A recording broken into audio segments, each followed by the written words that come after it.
बिस्मिल्लाहिर्रहमानिर्रहीम। मैं हूं सुहेल राना और कैबिनेट डिवीजन में 3 बर्निंग इशू है। मज़ारी नंबर 1, ईरान पर हमला नंबर 2 और वर्ल्ड कप नंबर 3। नंबर 1 पे आ जाए क्रिकेट। अभी थोड़ी देर में फैसला हो जाएगा कि हमने जाना है या नहीं जाना। वर्ल्ड कप में आईसीसी लौंडी बनकर रह चुकी है भारत की। हमें खड़े तो होना चाहिए बांग्लादेश के साथ और हम खड़े भी हुए हैं, लेकिन मेरे कुछ एक उस्ताद हैं आईटी के, वो कहते हैं कि पाकिस्तान को जाना चाहिए।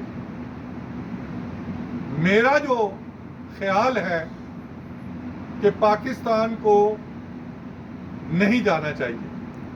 फैसला अभी प्राइम मिनिस्टर ने करना है, जिसकी अनाउंसमेंट करेंगे हमारे इंटीरियर मिनिस्टर चंद घंटों के बाद, या जब या वीलॉग सुन रहे हो तो वो कर चुके हो।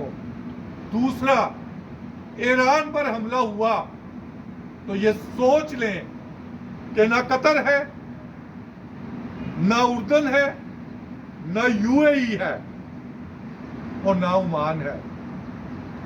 ये सफाए हस्ती से मिट जाएंगे, क्योंकि चारों जगह पर अड्डे हैं अमेरिका के।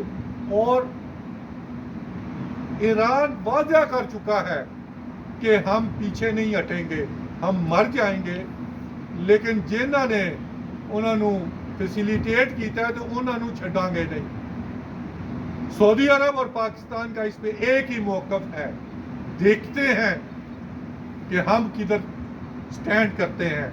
दूसरा, मज़ारी पाकिस्तान की सबसे बड़ी वकील है और चीफ जस्टिस हाई कोर्ट कहता है मैंने तो पता ही नहीं है वकील है।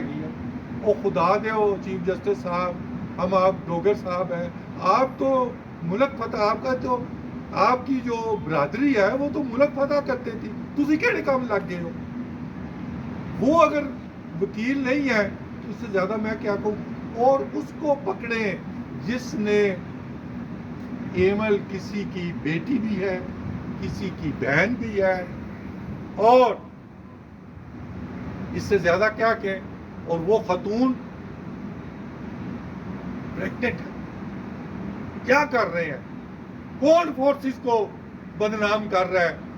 और उस अफसर को ये जो है ना रेड जोन का डी चौक, उसमें फांसी लटकाएं। मजीद तफसीलात को जानने के लिए आप सुहेल राना के साथ जुड़े हैं।